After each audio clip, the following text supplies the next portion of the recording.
Bienvenue dans le podcast Postpartum Préfeu Parents. Je suis Émilie Topsan, fondatrice de Mini Durable, un service de location de vêtements bébés. Parce que le postpartum c'est intense et que vous méritez qu'il soit doux, je vous accompagne avec des outils, de l'humour et beaucoup de décontraction. Le postpartum ça se prépare, alors prêt, feu, parents. On est au tout premier épisode du podcast Postpartum Préfeu Parents, donc bienvenue. Je suis ravie d'être là et je suis ravie d'être dans vos oreilles. J'ai voulu vous présenter dans ce premier épisode pourquoi préparer son postpartum. Donc en gros, pourquoi ce podcast existe. Concrètement, tout vient de ma propre expérience. Mon premier postpartum, je ne l'ai pas du tout préparé. Je me suis retrouvée un petit peu démunie. Je me suis retrouvée face à une montagne que j'avais pas prévue. Alors quand est venu le moment de faire un deuxième enfant, on a vraiment préparé, et ensemble, je tiens à préciser que c'est hyper important de le préparer ensemble, de le préparer à deux, ou en tout cas avec la personne qui va vous accompagner. Donc j'ai vraiment voulu préparer ce deuxième postpartum, et clairement, ça a fait toute la différence. Mon deuxième postpartum a été d'une douceur incroyable. J'ai découvert que ça pouvait être génial, et que ça n'avait que des bienfaits de le préparer. Donc c'est complètement pour ça que j'ai créé ce podcast, et que je vais vous accompagner à préparer votre postpartum. Donc le principe du podcast, ça va être des épisodes assez courts qui vont traiter d'une thématique très précise où je vais vous donner des exemples, des éléments que j'ai trouvés autour de moi, que j'ai glanés, et on va avoir un format un petit peu plus long, des interviews d'experts ou bien des témoignages ou encore des spécialistes qui vont venir nous parler d'un sujet très précis. Voilà un petit peu comment va se séquencer ce podcast. Donc pour commencer cet épisode, pourquoi préparer son postpartum ? On prépare son postpartum pour vivre un postpartum qui est doux. Parce qu'en effet, on a tendance à voir que l'accouchement et la finalité, c'est on se prépare pour l'accouchement.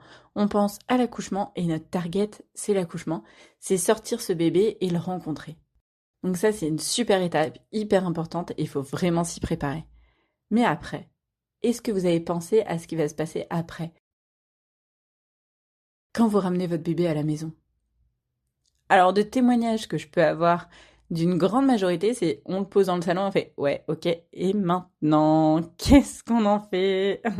Donc, pour éviter de se retrouver dans ce désœuvrement complet, on est tout seul à devoir gérer tout ça et on ne sait pas ce qui nous attend, on va aborder toutes les étapes et surtout vous donner les clés de tout ce qui va pouvoir vous aider. Même si vous écoutez tous les épisodes, vous n'allez pas avoir la science complète. Vous saurez quelles clés il faut sortir et où aller chercher l'info, ou alors quel professionnel il faut aller solliciter pour pouvoir avoir la réponse à votre question, ou pour pouvoir avoir l'élément qui va venir nourrir votre besoin du moment. Qu'on soit au clair là-dessus, le postpartum, quoi qu'il en soit, c'est intense.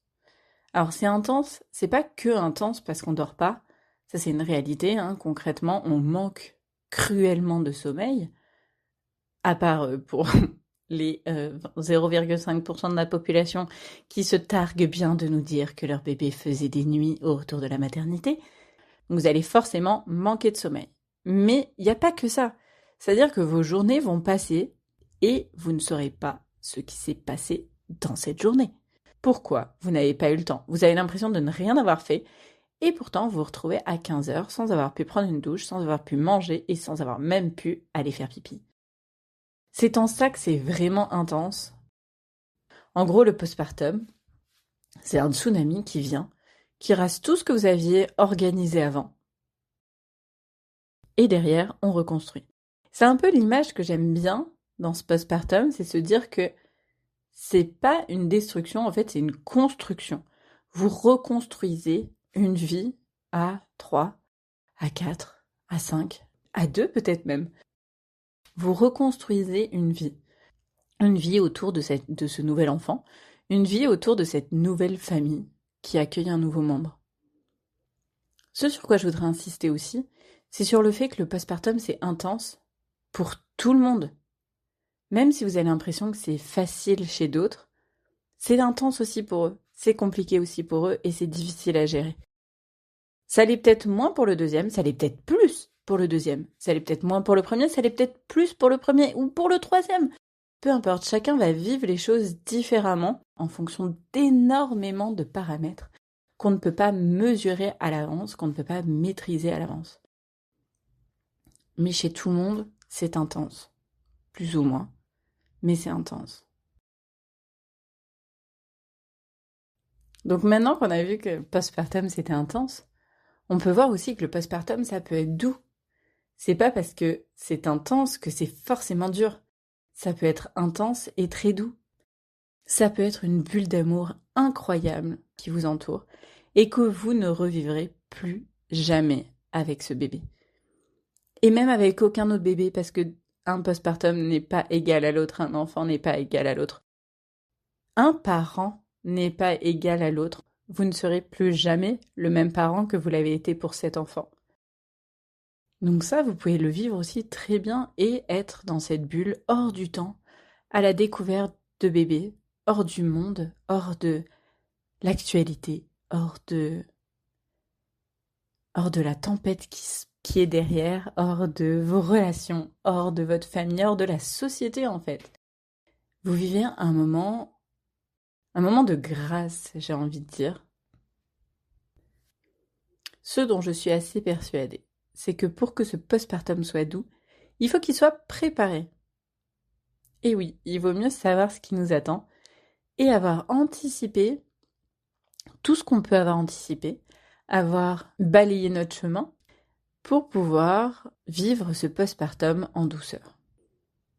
Donc moi, ce que je vous propose, c'est on remplit sa boîte à outils et on dégainera les outils au fur et à mesure pour dégommer toutes les difficultés qui vont venir se mettre sur notre chemin.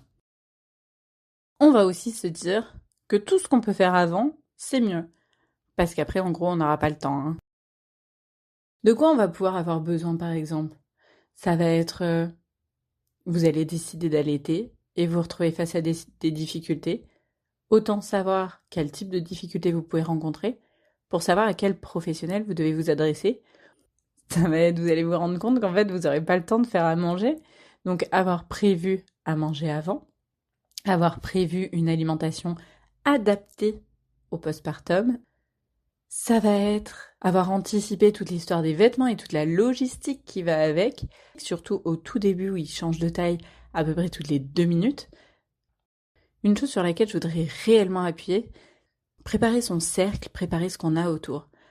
Préparer la façon dont on veut accueillir les gens dans cette nouvelle famille, accueillir l'extérieur de ce cocon dans cette nouvelle famille. Comment on veut qu'ils viennent? Est-ce qu'on veut qu'ils viennent juste pour le fun, découvrir le bébé, etc.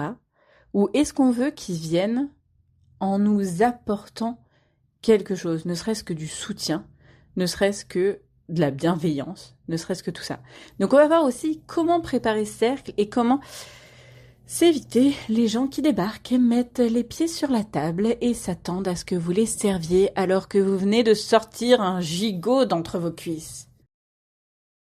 Voilà un micro-panorama de toutes les thématiques qu'on va pouvoir aborder dans ce podcast, dans les prochains épisodes. Pour finaliser cet épisode, j'aimerais vous rappeler que le buzz final, c'est pas l'accouchement, c'est le postpartum. Donc bien sûr qu'on va y consacrer l'énergie de la préparation qu'il mérite. Et ce postpartum-là, même s'il est intense, il peut être très doux et il peut se préparer sans stress. Je suis sûre que cet épisode vous a au moins éveillé la curiosité de préparer votre postpartum. Donc abonnez-vous à ce podcast pour découvrir toutes les étapes de la préparation du postpartum, pour être préparé au top, avoir sa boîte à outils qui est remplie et pouvoir le mettre en action dès le retour à la maison de bébé. Alors maintenant, j'ai besoin de vous pour aider les futurs parents à découvrir ce podcast et à avoir accès à toutes ces ressources. Je vous invite à mettre un avis sur la plateforme sur laquelle vous l'écoutez afin de le faire remonter dans les classements et de me permettre d'avoir un peu plus de visibilité. Merci et à très bientôt.